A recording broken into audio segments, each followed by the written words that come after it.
Estamos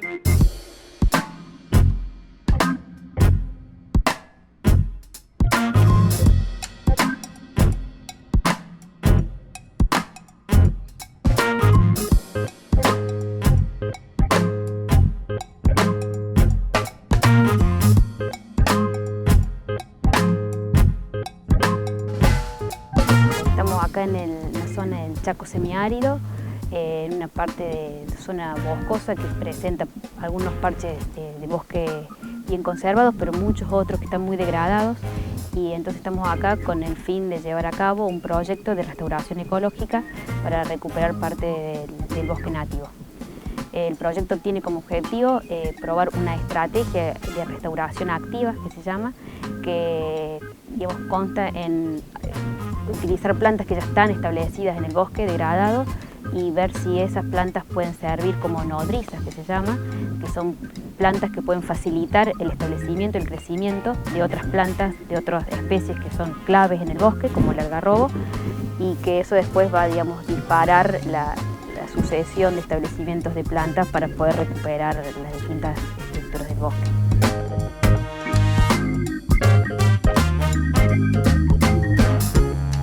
El método consiste en seleccionar especies de arbustos, como en este caso vamos a usar la brea y la jarilla, que son plantas que predominan en las zonas de bosques degradados, son las que se van estableciendo primero, entonces son las que son más abundantes, entonces a esas las vamos a utilizar como plantas nodrizas. Debajo de esas plantas ya plantamos, estamos hoy justamente en ese proceso de plantar algarrobos. Vamos a probar dos procedencias, de Prosopis flexosa, que es una especie clave del bosque nativo, y vamos a probar dos procedencias para ver cuál se establece mejor, si es que la nodriza le facilita el establecimiento, y eso comparado con suelo desnudo, donde un suelo bien pelado, digamos, que no tiene vegetación, para ver cuál es su mejor, digamos, hábitat para crecer.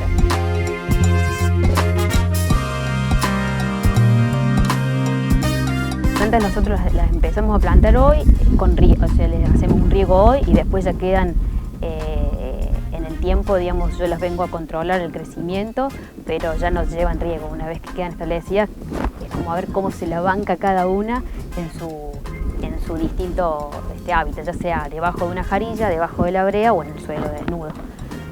Sí, además contempla el proyecto medir características que son como del micrositio, o sea, qué aspectos de la jarilla y qué aspectos de la brea debajo de ellas, digamos, condiciones ambientales como temperatura, luz, condiciones de suelo, tanto físico-químicas como biológicas, si hay diferencias entre las dos y que a lo mejor eso puede facilitar o no, mejorar o no el crecimiento y el establecimiento de Prosopis flexosa, que es el algarrobo negro que estamos probando como especie clave para esta estrategia de restauración.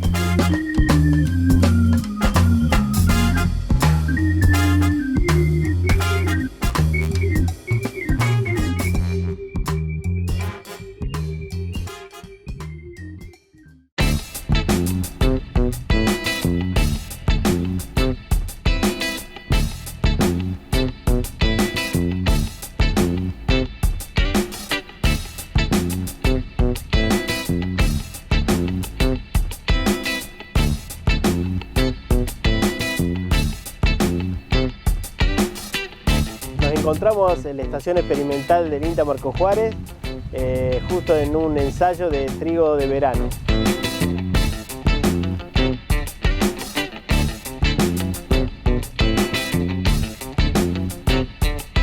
El trigo de verano era una práctica comúnmente realizada por los productores hasta que el ingreso del cultivo de soja hizo que los sistemas de producción cambiaran rotundamente y se hablara de una nueva secuencia en la rotación, que es, por ejemplo, trigo-soja. Si bien el cultivo es de invierno, pero antes se solía hacer en el verano. Actualmente existe una porción muy pequeña de la superficie que se destina para esta técnica de cultivo. Es muy pequeña la superficie, pero es una técnica a tener en cuenta. En general se utiliza mucho en el norte, en la cual hay una rotación o una secuencia de cultivo que lo permite hacerlo. Por ejemplo, en Santiago del Estero, Chaco, donde se siembra girasol en el mes de julio, agosto, y se realiza la cosecha en el mes de diciembre. Entonces no se siembra ni soja ni maíz, entonces se permite que en enero se haga el barbecho para realizar la siembra del trigo de verano.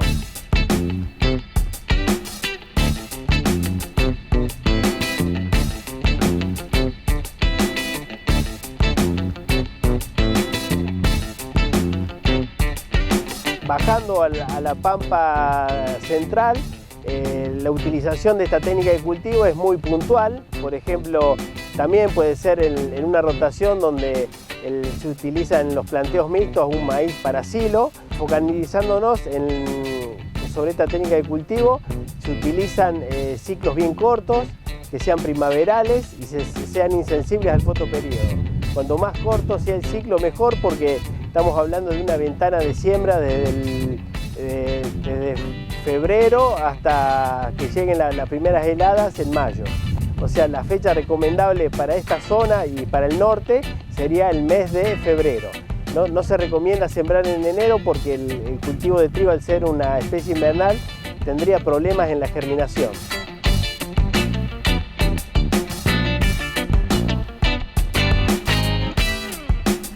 Otras cuestiones a tener en cuenta es la densidad de plantas. Al sembrar trigos de ciclo corto habría que aumentar la densidad de siembra con respecto a una siembra normal de ciclos cortos. Por ejemplo, tener en cuenta 400 plantas por metros cuadrados.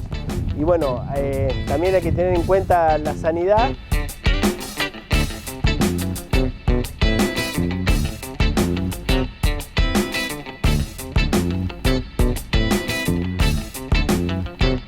Hay que elegir materiales que tengan buen comportamiento, ya que estamos posicionando el cultivo donde hay mayor temperatura y humedad.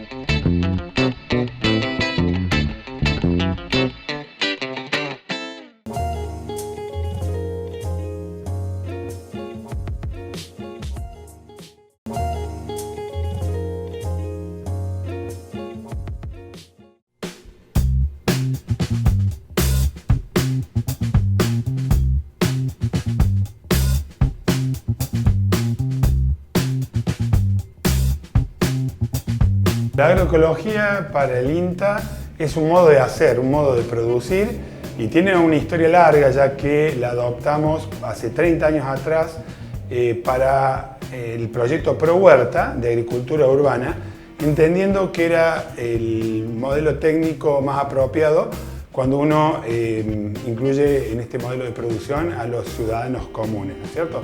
Una producción de patio. Y fue así que muchos productores de esa primera instancia fueron adelante con sus emprendimientos y en algunos casos saltaron del lote urbano a superficies mayores, pudiendo acceder a mercados y a vender algunos excedentes. Podríamos decir que ese fue el primer paso que el INTA tiene abrazando a la agroecología como modelo productivo.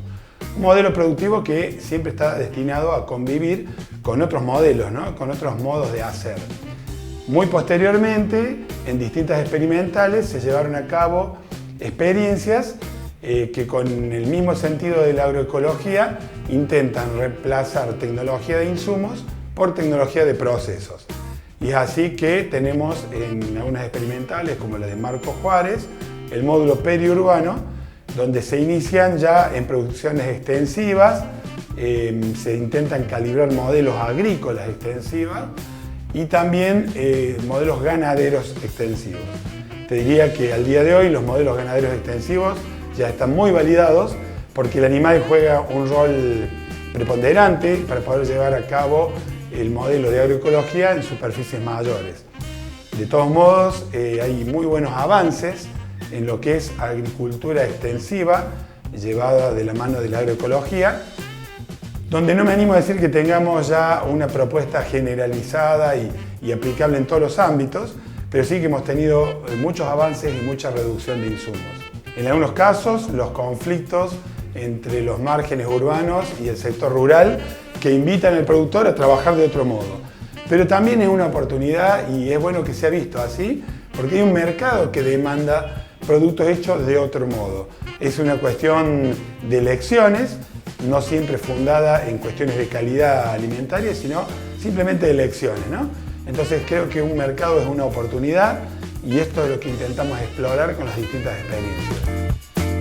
En Córdoba no tengo ninguna duda que la agroecología, en cuanto a la producción comercial, va a incrementarse, no solamente en superficie, sino en cantidad de productos elaborados con este modo de hacer. Entonces está llamado a crecer mucho en superficie y la experiencia se está multiplicando, no solamente de la mano del INTA, sino del sector privado, que en muchos casos tiene experiencias ya muy validadas, muy conocidas en el mercado y muy demandadas. Así que sin duda tiene por delante una expectativa de crecimiento muy importante.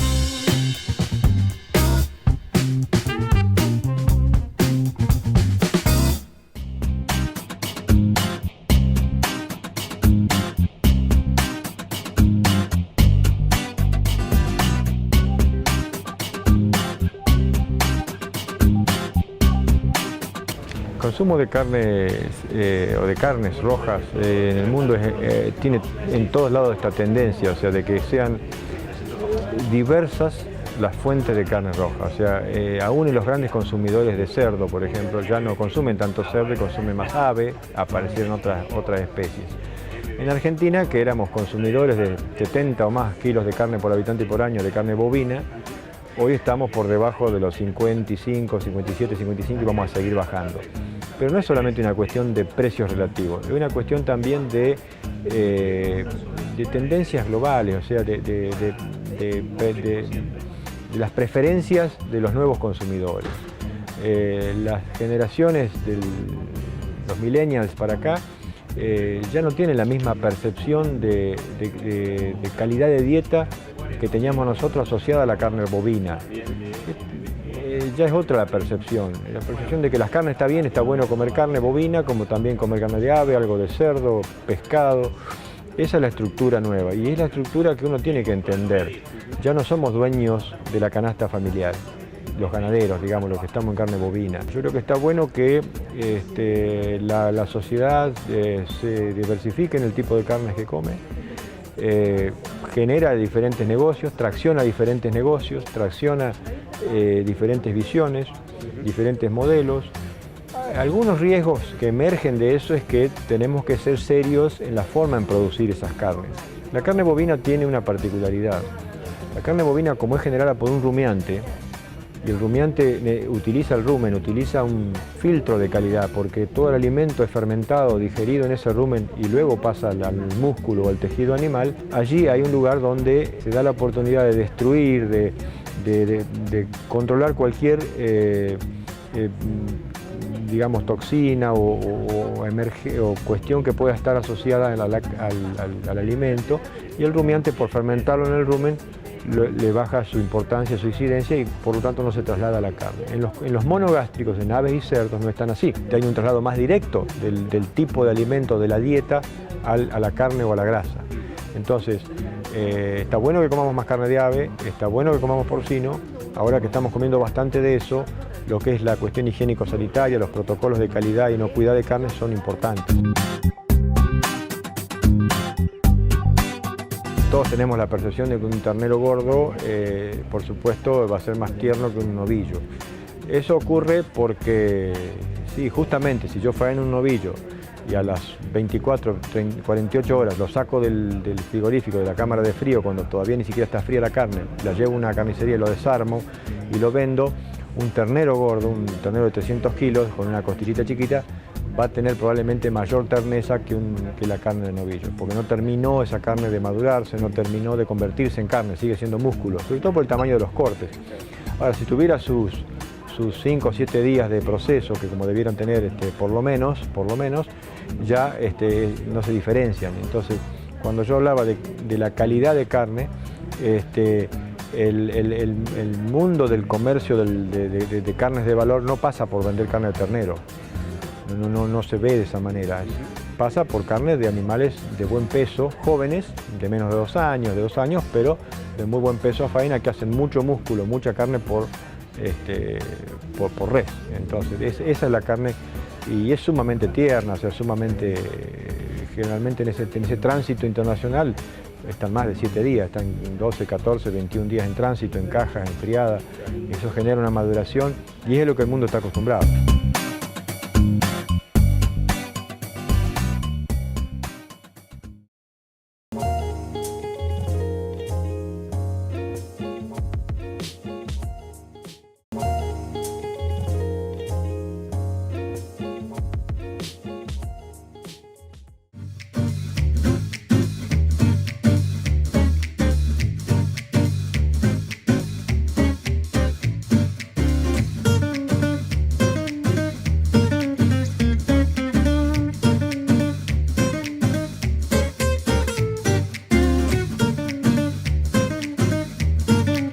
Germán Baigorri, soy docente, contador público y bueno, estamos en este proyecto de radio comunitaria, en un club, en una institución de Cruz del Eje, popular, en un barrio de Cruz del Eje y lo pensamos de esta manera en el momento en que yo era presidente de ese club y lo pensamos conjuntamente con el INTA y bueno, se dio y aquí estamos pensando en una comunicación popular, una comunicación alternativa, independiente, alternativa, de no tratar de decir las cosas que se dicen en los grandes medios. Y también, lógicamente, lo pensamos cuando nos incorporamos en este proyecto, de que no sea necesariamente urbana, a pesar de que estamos en un club barrial, en una ciudad como Cruz del Eje, que tiene mucho de ciudad y de pueblo, pero a la vez está enmarcada y rodeada en una parte rural muy importante. Y bueno, cuando pensamos en eso, inclusive lo pensamos de esa manera también, conjuntamente con el INTA, fue justamente que no sea una comunicación exclusivamente urbana, sino también que tenga mucho de ruralidad.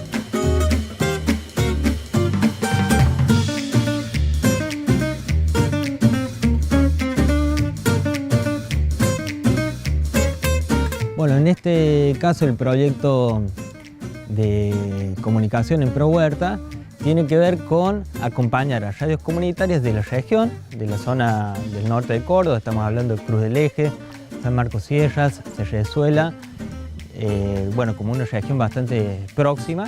Y en este caso el desafío es acompañar a las radios, primero a partir de un diagnóstico técnico, es decir, todo el equipamiento que tienen y el que necesitan, también de acuerdo a la realidad de cada radio y de acuerdo a los objetivos. Lo que hemos visto es que son radios que, si bien van con una impronta sostenida, con mucha participación, lo que estaría haciendo falta en estos momentos es brindar herramientas de capacitación, espacios colectivos para que haya una formación integral de todos los integrantes de la radio y para que se pongan nuevos objetivos y desafíos que tienen que ver más que todo con la producción periodística local, en este caso.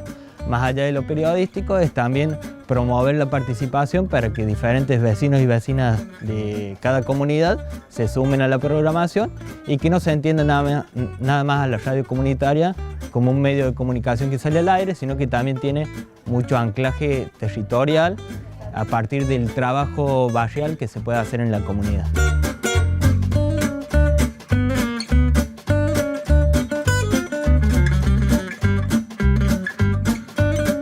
De la capacitación que nos brinda el proyecto, siempre hay algún apoyo logístico y desde el punto de vista material que siempre es muy importante, siempre falta porque la radio se va extendiendo, vamos de a poquito en pasos avanzados, pero bueno, siempre es insuficiente, pero lógicamente estamos metidos en este proyecto y vamos a seguir y queremos lograr los objetivos estos de ruralidad y llegar y extenderlo a la mayor cantidad posible.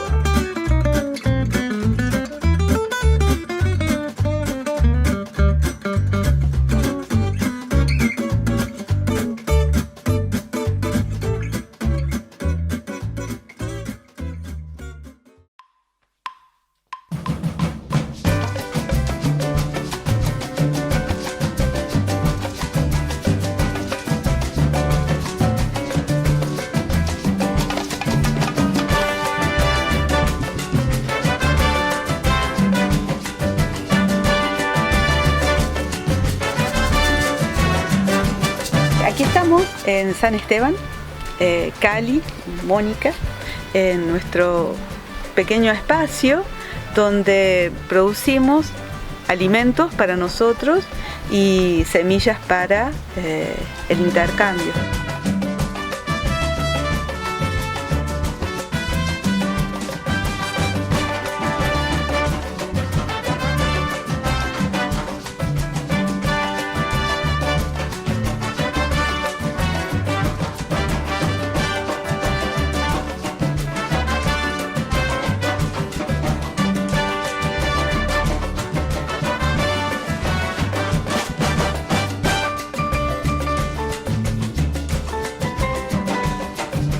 Cuando llegamos al otoño, ya cumplió su ciclo la planta y dio su fruto. Entonces nosotros vamos a recolectar específicamente los frutos observando el color de los tallos. Cuando está seco el tallo, en este caso el zapallo, vamos a cortar de la guía el fruto y lo vamos a dejar un rato en el sol, un rato o puede ser un día, depende de cómo estén las condiciones del clima, para que se termine de madurar, para que reciba ese calorcito. Luego lo vamos a abrir al zapallo y vamos a recolectar las semillas, ¿sí? Las semillas que están dentro de este fruto, y vamos a ponerlas en un jarrito con agua para lavarlas, sacándole toda la pulpa. Sacándole toda la pulpa, nosotros lo ponemos a secar en distintos coladores. Y estos coladores hacen de que, bueno, depende el tamaño, o si es una semilla tan grande como el zapallo, va directamente en una fuente, ¿sí? Ahora, si es una semillita que tenemos que secar, la podemos poner a la sombra, ¿sí? Después de limpiarla con el agua, y la zarandeamos con distintos coladores según el tamaño. Y luego de que están bien secas las semillas, las vamos a guardar en paquetitos, que son paquetitos de bolsita de papel, ¿no? Y adentro de un cajón que tenemos dentro de la casa, en un lugar que esté al oscuro y que esté seco y que esté fresco.